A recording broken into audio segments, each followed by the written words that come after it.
네, 집하고 진행을 맡은 앵커 김종훈입니다. 네, 정부가 어제 노후계획도시 정비 특별법을 내놨습니다. 관련해서 김효선 NH농협은행 부동산 수석위원 모시고 이야기 나눠보겠습니다. 어서 오십시오. 안녕하세요. 네, 어제 정부가 좀 그 시행령 개정을 통해서 현실적으로도 오래된 집들을 잘 쉽게 또 지을 수 있게 해준다 이런 법안 같은데 위원님 골자가 뭔가요?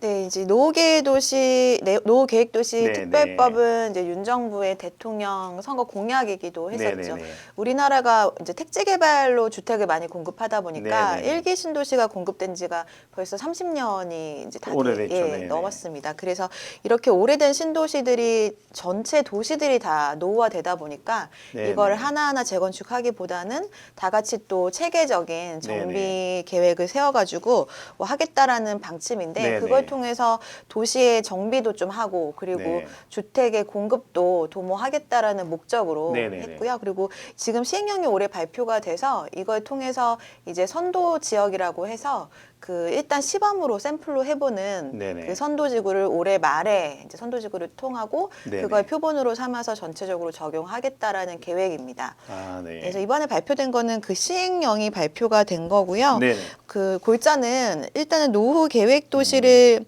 좀 정확하게 정의를 내렸어요. 네네. 이거를 뭐 택지 개발 사업과 공공주택 사업, 산업 단지, 뭐 배후 주거 단지 조성 사업으로 좀 특정을 지어가지고 예전에는 지금 전체 지금 한 50개 정도가 예상이 됐었던 것이 네네네. 108곳으로 확대가 돼서 네. 할 수 있는 대상 지역이 확대가 된 늘어났네요. 부분이 있고요. 네, 여기 지도가 있네요. 네.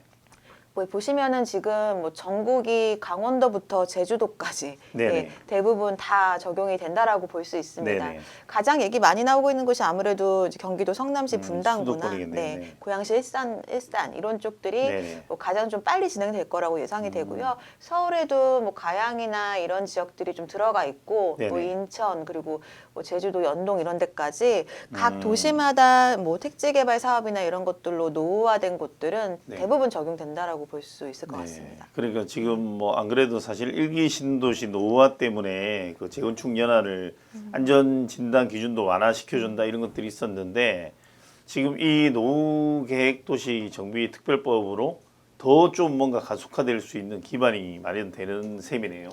그렇죠. 지금 이제 특별법이라고 해서 골자는 사업성도 좀 좋아지게 하고 네네. 속도도 빠르게 좀 나게 하려면 아무래도 이제 용적률 얘기 안 나올 수 없잖아요. 네네네. 그래서 용적률에 대한 인센티브를 좀 파격적으로 주는 계획안이 잡혀 있습니다. 네네. 그렇지만 또 다른 지역들과의 형평성 문제도 있기 때문에 네. 용적률이 높아지면 그만큼 이제 공공 기여를 한다라고 음. 표현되는 쉽게 말하면 기부 체납을 또 해야 되잖아요. 네네. 그래서 용적률이 이제 높아질수록 기부 체납을 많이 하는 형태로 그렇게 좀 이렇게 설계가 되어 있습니다.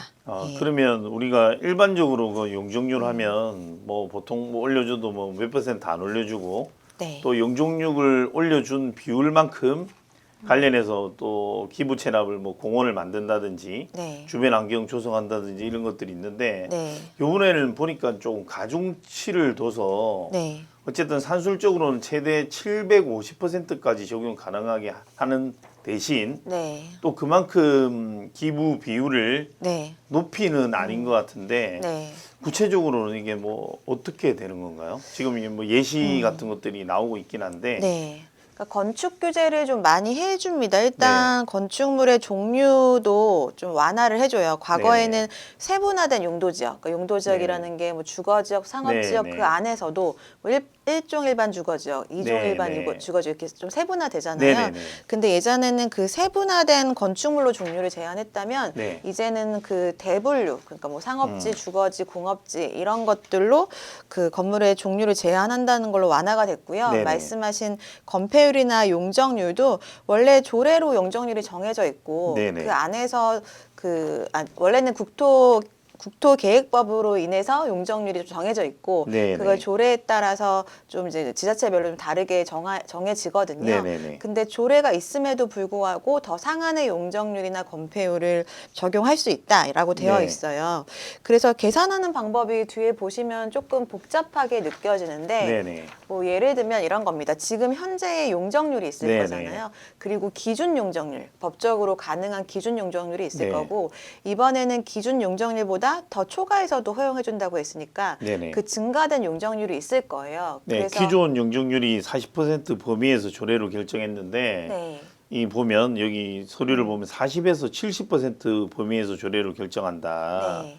해서 이게 특별 정비계획 용적률인데 네. 획기적으로 늘어나는 거네요. 그게 1구간, 네네. 2구간이라고 불리는 거예요. 네네네. 그래서 말씀드린 대로 지금 현재의 용적률과 네. 법적으로 가능한 기준 용적률 사이, 요 사이에만큼 올라간 거는 뭐 네네. 법적으로 가능한 부분이잖아요. 네네네. 이거는 뭐 큰 인센티브가 아니라 그래서 이 구간만큼의 올라간 것은 40% 미만을 적용시켜가지고 이제 뭐 공공기업 비율로 정해지고요. 네네. 그리고 기준에서 초과되는 부분, 이거는 네네. 신도시만의 지금 인센티브라고 볼 수 있으니까 네네네. 초과된 부분은 40에서 70% 안에 좀 더 높은 비율을 곱해가지고 그 면적을 산정을 하는 겁니다. 네네네. 그래서 예를 들어 지금 여기 보시는 것처럼 네네. 기준 용적률이 300인 지역인데 지금 현재 용적률이 180인 거예요. 네네네. 그럼 300에서 180까지는 15% 적용했잖아요. 네네네. 저게 40% 미만 구간이거든요. 네네네. 1구간이. 그래서 15%를 적용해서 숫자를 정하고 그다음 그 초과된 그러니까 기준보다도 더 많이 인센티브 받은 게 330이면 네네. 거기에 기준을 뺀 거에서 40에서 70 사이 50%를 적용해가지고 네. 이렇게 33%가 나오게 되는 거거든요. 네네네. 근데 여기서 1구간이라고 불리는 첫 번째 15% 네네. 이거는 사실 10에서 40% 안에서 지자체별로 정하는 숫자고요. 네네네. 그리고 저 2구간 330에서 50% 정한 거는 네네. 40에서 70% 구간 안에서 지자체별로 정하는 겁니다. 네네네. 그래서 지금 결론적으로는 저 15나 50이라는 숫자를 정확하게 정하는 건 지자체잖아요. 네네. 그래서 저 그렇죠. 숫자가 높을수록 그 기부 체납을 많이 하게 되는 거라서 네네. 이게 지금 시행령으로 나왔지만 뭐 지자체별로 정확하게 몇 퍼센트를 결정하느냐에 따라서 네네.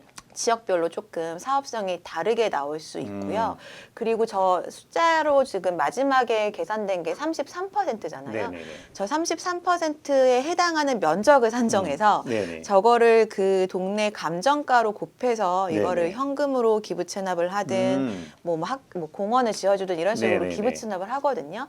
그래서 동네의 땅값이 비쌀수록 저 비율은 똑같다 하더라도 더 내는 기부 체납은 더 높을 수 있잖아요. 그렇죠. 예, 그래서 서울이나 뭐 분당처럼 네네. 집가가 높은 지역들은 저 공공기여로 환산되는 금액도 높아질 수 네네. 있는 거고 또 이 예시가 지금 높아진 용적률은 보시면은 30%잖아요. 네네네. 지금 기준이 300%니까 네. 뭐 기준에서 초과되는 부분이 30% 정도밖에는 안 네. 되는데 지금 기부 체납 비율을 계산한 걸 보면은 33%로 되어 있거든요. 네네네. 그래서 오히려 그 초과된 용적률보다 더 높은 비율로 기부 체납을 하는 형태로 볼 수도 있기 네네네. 때문에 이렇게 좀 혜택을 많이 주는 것처럼 보이긴 네네. 하지만 마찬가지로 이것도 뭐 건 바이 건으로 조금 계산을 해보고 네네네. 유불리를 따져봐야 될 것 같습니다. 네, 알겠습니다.